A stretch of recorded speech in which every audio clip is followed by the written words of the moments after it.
اور فرمایا کہ تسلی رکھو، ہم 1000 فرشتوں سے جو ایک دوسرے کے پیچھے آتے جائیں گے تمہاری مدد کریں گے۔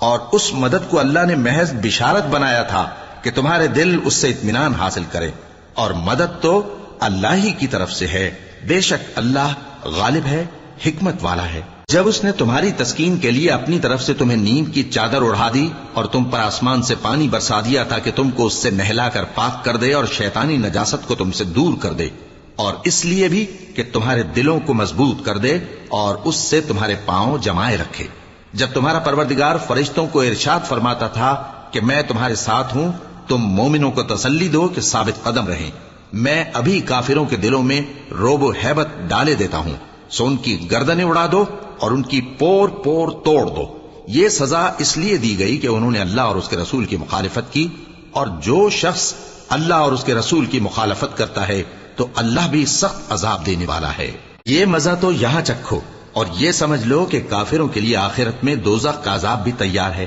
اے اہل ایمان، جب میدان جنگ میں کفار سے تمہارا مقابلہ ہو تو ان سے پیٹھ نہ پھیرنا، اور جو شخص جنگ کے روز اس صورت کے سوا کہ لڑائی کے لیے کنارے کنارے چلے، یعنی حکمت عملی سے دشمن کو مارے یا اپنی فوج میں جا ملنا چاہے، ان سے پیٹھ پھیرے گا